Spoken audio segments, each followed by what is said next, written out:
42-year-old post office employee has appeared in court in connection with the rape and murder of Cape Town student Uyinene Mrwetyana. He has been charged with murder and rape. The last time Mrwetyana was seen alive was at a post office in Mrwetyana where the suspect worked. Bail has been opposed. People on social media outraged following the news that a man arrested in connection with the disappearance of Uyinene has been charged with her murder and rape. As we end Women's Month, #AmINext is trending following several brutal killings of women across the country. Deputy Minister in the Presidency for Women Hlengiwe Mkhize joining me now from our Cape Town studios to discuss this further. We do have a delay in the line to the Deputy Minister, so please bear with us. Deputy Minister, very good evening to you and thanks for your time. I'm sure you've heard of the spate of violent, heinous crimes committed against women. We've seen women being killed, from the likes of boxing champion Leandri Yechels to the UCT student who we've just referred to, Uyinene Mrwetyana as well, and other findings in Cape Town as well. I'd like to know what your thoughts are. I mean, surely not the way we wanted to end Women's Month. What had you been telling women about protecting themselves during this time?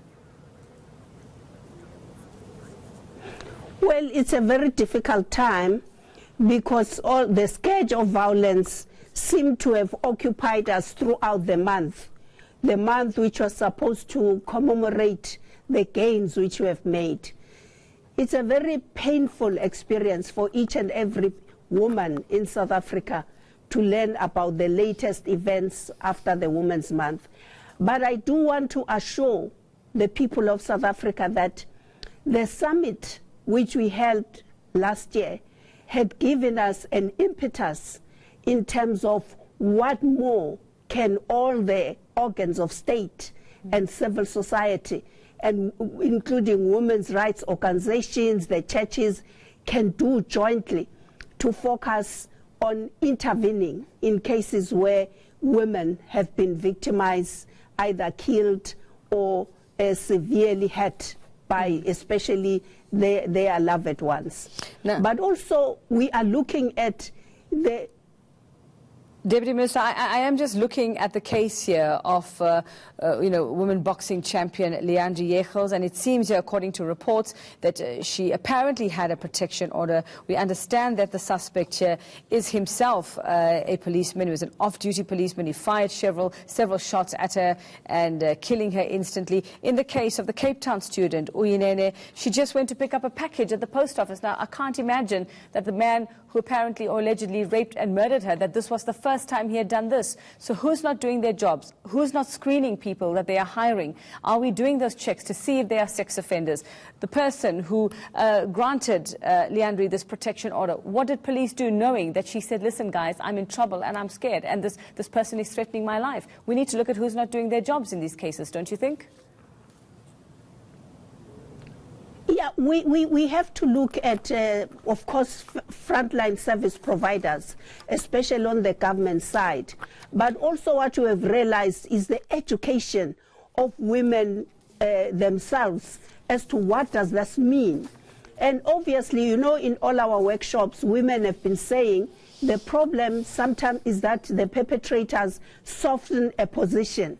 So even if you are holding this protection order, he comes to you softly as though he's trying to make up. And that's when he hits and people are killed. So we are strengthening intervention at our police station, at our magistrate court. The last workshop we had was women within the judiciary, including some women from the police. And they all admitted that they've got to move beyond the call of duty and bring their activism as women in the system and educate people who have reported cases so that women don't die in numbers with the protection orders, not approaching the police station or the courts immediately if they pick up that there's a threat of harassment again. And Deputy Minister, I mean, that is admirable that, you know, we've thought to go that far and say when they do report, yes, this is how you actually should deal with this case. But don't you think then the punishment for offenders needs to be something a little stronger? Because at the moment, it doesn't seem to be a deterrent at all. Nobody seems to be scared to hurt a woman. You know, people of South Africa, we have a steering committee talking to all the provinces about what extra measures should be taken. We are waiting the report from the steering committee on gender-based violence and femicide. And I think after that, the president himself will engage with the recommendations that they'll be bringing back to the system. But what is concerning is that some judges have taken an extra mile and given perpetrators really heavy sentences, meaning dying behind these prison bars. But it's almost like it's not sending a clear message to potential killers of women. So hence we have to look at all levels. What is the body, the church doing? Civil society, government, families.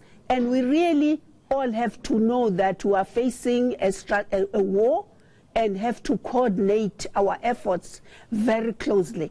But I do accept, even us as a women's ministry, that we have a huge responsibility to connect all the dots, especially to ensure that, I mean, institutions of higher learning, Minister Naledi Pandor issued the guidelines and what should happen on campuses and so on. Here is a poor student. She's going to fetch a parcel like all university students. They rely on getting books and this from home, and is targeted by a perpetrator.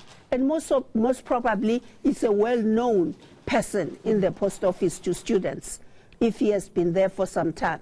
And again, is an enlightened person who has followed everything we're saying throughout the month of August. Okay, thanks very much for that, and hopefully we'll check in with you in a couple of months, Deputy Minister, to see if those efforts are actually bearing fruit. Thank you very much, Deputy Minister Hlengiwe Mkhize.